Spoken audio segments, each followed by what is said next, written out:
నల్గొండ జిల్లా నార్కట్పల్లి మండలం చెరువుగట్టు గ్రామంలో ఉన్న శ్రీ పార్వతీ జడల రామలింగేశ్వర స్వామి దేవాలయంలో భక్తులకు అవసరమైన మౌలిక సదుపాయాల కల్పనకు శాశ్వత ప్రణాళికలు రూపొందించాలని జిల్లా కలెక్టర్ సి నారాయణ రెడ్డి ఆదేశించారు.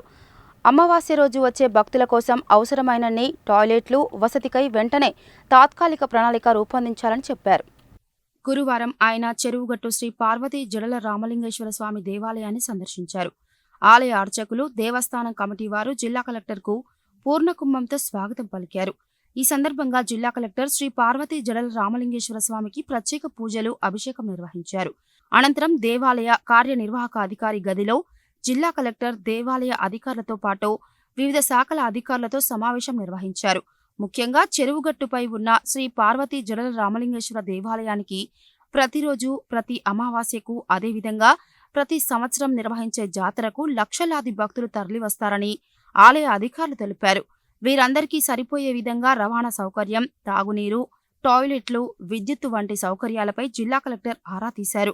ప్రస్తుతం చెరువుగట్టుపైకి వెళ్లే రహదారులతో పాటు ప్రస్తుతం ఉన్న టాయిలెట్ల సంఖ్య, తాగునీటి వసతి, విద్యుత్ సౌకర్యం, రోడ్లు అన్నింటిపై కూలంకషంగా అడిగి తెలుసుకున్నారు.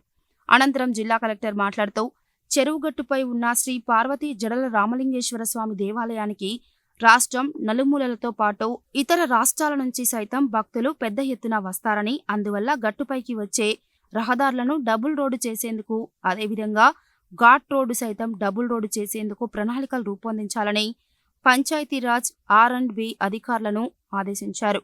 ఆలయానికి వచ్చే భక్తులకు తాగునీటికి సంబంధించి మిషన్ భగీరథ ద్వారా ఉదయ సముద్రం నుంచి గోపలాయపల్లి, మిషన్ భగీరథ WTP ద్వారా చెరువుగట్టుకి తాగునీటిని అందిస్తున్నామని RWS SE వెంకటేశ్వర్ తెలిపారు. ప్రతిరోజు 3 లక్షల లీటర్ల నీటిని సరఫరా చేస్తున్నామని, ముఖ్యమైన రోజుల్లో 7 లక్షల లీటర్ల నీరు, జాతర సమయంలో 12 లక్షల లీటర్ల నీరు సరఫరా చేస్తున్నట్లు జిల్లా కలెక్టర్కి తెలిపారు. ఇందుకు జిల్లా కలెక్టర్ స్పందిస్తూ భవిష్యత్తులో ఇంకా ఎక్కువ సంఖ్యలో భక్తులు వచ్చే అవకాశం ఉన్నందున భవిష్యత్తును దృష్టిలో ఉంచుకొని కింది నుండి చెరువుగట్టుపైకి పైప్లైన్తో పాటు డిస్ట్రిబ్యూషన్ విధానాన్ని పక్కాగా ఏర్పాటు చేసేందుకు పూర్తి స్థాయిలో శాశ్వత ప్రణాళిక రూపొందించి సమర్పించాలని ఆదేశించారు. అదేవిధంగా ప్రస్తుతం చెరువుగట్టు వద్ద 64 టాయిలెట్లు మాత్రమే ఉన్నాయని, అమావాస్య రోజు 30 నుండి 40 వేల మంది భక్తులు వస్తున్నందున బహిరంగ మల మూత్ర విసర్జన జరుగుతున్నదని జిల్లా కలెక్టర్ దృష్టికి రాగా తక్షణమే దానిని నిరోధించేందుకు అవసరమైన ప్రణాళికను రూపొందించాలని, అలాగే గ్రామ పంచాయతీ ద్వారా పూర్తి స్థాయిలో పారిశుద్ధ కార్యక్రమాలను చేపట్టాలని ఆదేశించారు. విద్యుత్తు సరఫరాపై సైతం కలెక్టర్ సమీక్షించారు. దేవాలయ ఆదాయాన్ని పెంచుకోవడంతో పాటు ఖర్చులు తగ్గించడంపై దృష్టి సారించాలని, సిబ్బంది బాధ్యతగా పనిచేసే విధంగా చూడాలని, ఉన్నవారితో సాధ్యమైనంత వరకు మంచి పని తీసుకోవాలని, రెగ్యులర్ పనుల నిర్వహణపై ప్రత్యేక దృష్టి సారించాలని, రాబోయే సంవత్సరంలో దేవాలయానికి కావలసిన అవసరాలపై ప్రణాళిక రూపొందించాలని జిల్లా కలెక్టర్ చెప్పారు.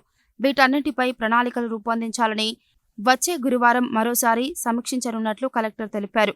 ప్రత్యేకించి అమావాస్య రోజు వచ్చే భక్తుల కోసం అవసరమైనన్ని టాయిలెట్లు, వసతికై వెంటనే తాత్కాలిక ప్రణాళిక రూపొందించాలని, అలాగే వాహనాల పార్కింగ్కు సైతం ప్రణాళిక చేయాలని, కింది నుండి చెరువుగట్టుపైకి వచ్చే రహదారులకై శాశ్వత ప్రాతిపదికన చర్యలు చేపట్టాలని, ఈ 4 అంశాలకు సంబంధించి దీర్ఘకాలిక, స్వల్పకాలిక ప్రణాళికలతో సమీక్షకు హాజరు కావాలని ఆయన అధికారులను ఆదేశించారు.